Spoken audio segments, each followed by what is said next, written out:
Selamünaleyküm. Herkesin günü hayrola. Hatice ile Dikişe Dair'e hoş geldiniz. Bugün sizlerle birlikte bebek örtü dikimini göstermeye çalışacağım inşallah. Benim elimde kumaş olarak müslin kumaş var.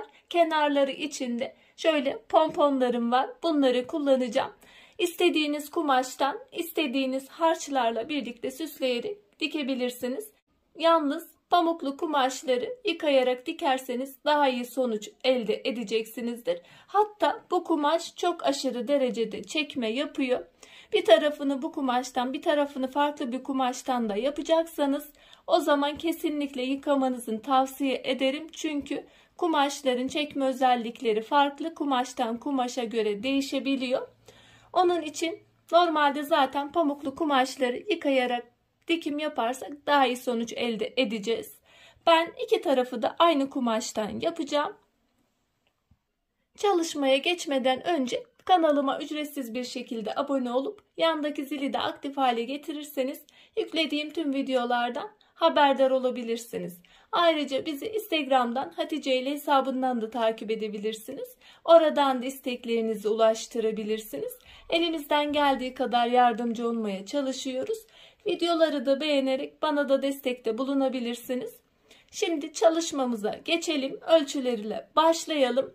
Ölçüler isteğe göre 90'a 90 kare şeklinde yapabilirsiniz. 1'e 1, 120'ye 120 şeklinde yapabilirsiniz. 110'a 110 da olabilir, fark etmez. Yani isteğinize göre aslında. Ayrıca kumaş eninden bahsedeyim. Bu kumaşın eni normalde 180 santim kumaş eni.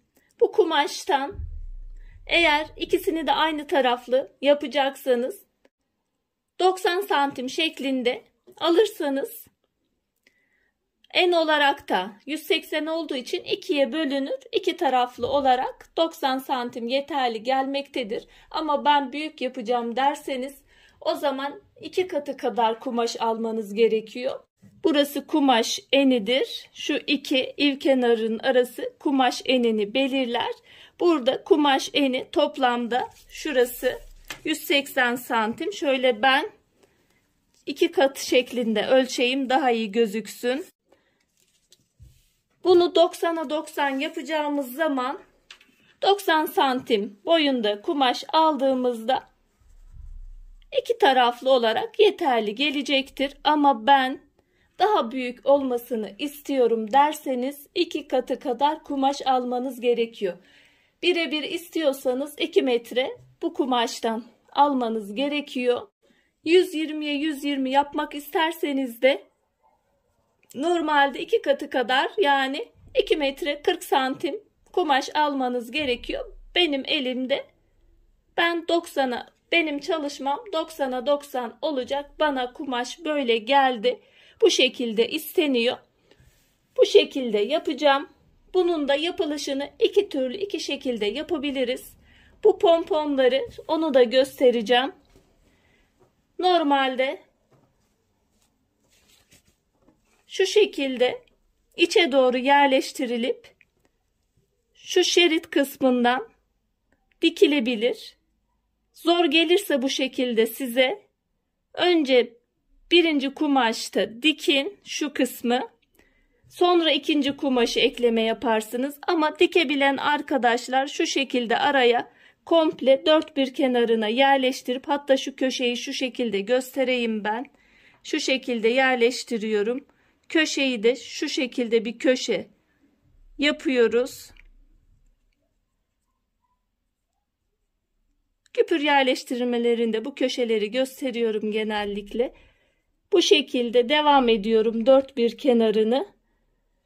İsterseniz birinci dikişi dikin, sonra ikinci kumaşı birlikte dikin. Dikebilen arkadaşlar tek dikişle de halledebilir. Şuradan dikiyoruz. Dört bir kenarını küçük bir kısım bırakıyoruz döndürmek için. Ama bana verilen çalışmada bunun dış kısımda dikilmesi istenildi. Ben bunu araya yerleştirmeyeceğim. Araya yerleştirdiğimizde sade pomponlar gözükecek. Şerit kısmı dikiş bölümünde kalmış olacaktı, gözükmeyecekti. Ama benim yapacağım çalışmada komple dikeceğiz, döndüreceğiz. Döndürdükten sonra harcını dikeceğiz. Bu şekilde dikerseniz acemiler için daha da kolay olacaktır. Benden de bu şekilde istendi zaten. Ben de bu şekilde dikeceğim. Şimdi kumaşımı ilk önce 2 kat yaptım. Düz yüzler içte kalıyor. Dört bir kenarını iğneliyorum. Ayrıca şunu da belirtmek istiyorum. Ben harcı üst kısımda dikeceğim için, spor dikişi esnasında dikeceğim için şu orta kısmı ayırmadım. Eğer siz kumaş katını ayırmadım. Eğer siz ilk arasına yerleştirip ilk dikişte harcı dikecekseniz bu kısmı da mecburen ayırmanız gerekiyor ki bu kısmın harcını da içeriden yerleştirebilirsiniz. Ayırmadan da dikilebilir ama zor olacaktır. Çünkü burada ya çizgiyi, hattı belirlemeniz gerekiyor ya da direkt keserek daha kolay bir şekilde dikebilirsiniz.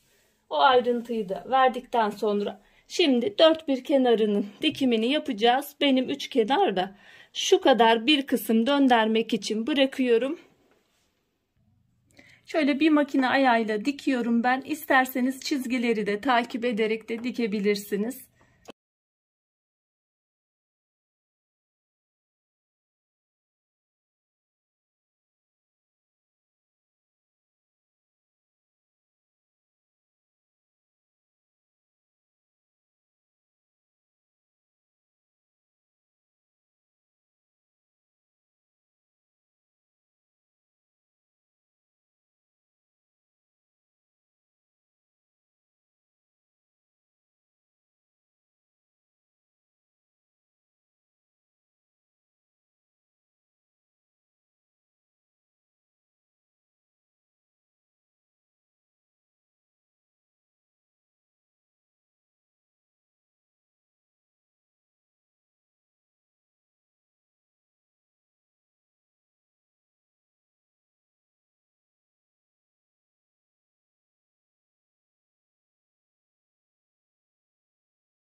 Zikzak ayarıyla da overlocklarını gidiyorum. Kenar temizlemelerini yapıyorum.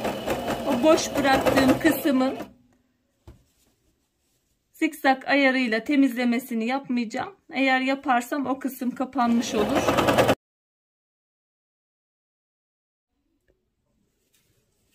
Boş bıraktığımız kısımdan döndürme işlemini yapıyoruz.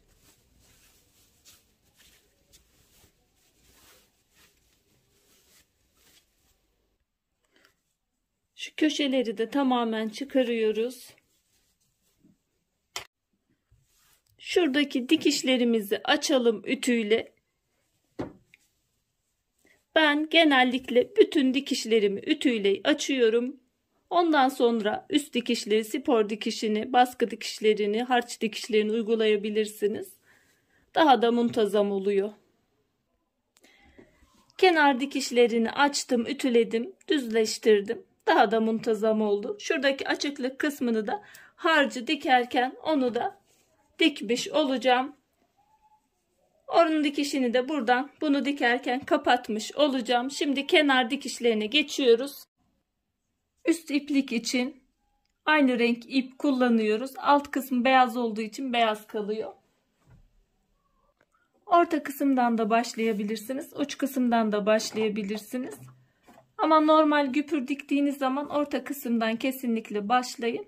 Bunda çok önemli değil.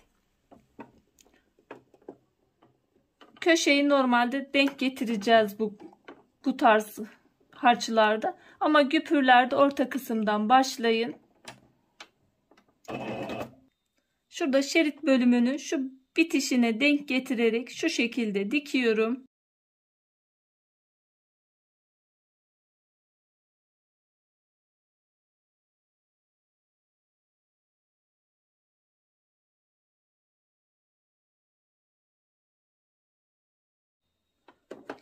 Köşe kısmını da şöyle hafif bir dönüm yapıyorum. Zaten bu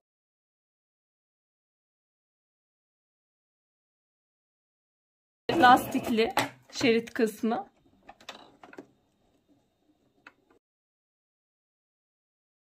Rahatlıkla dönebiliyor. Buradaki açıklığı da şimdi bunu dikerken kapatmış oluyorum.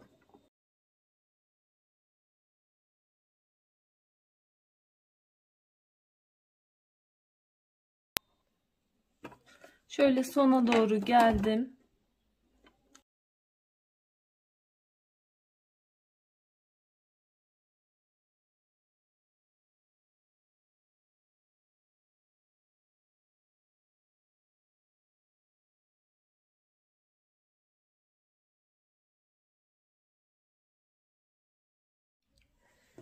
Ben örtümü, bebek örtüsünü bitirdim. Bu şekilde oldu. Arkadan da bu şekilde böyle gözüküyor.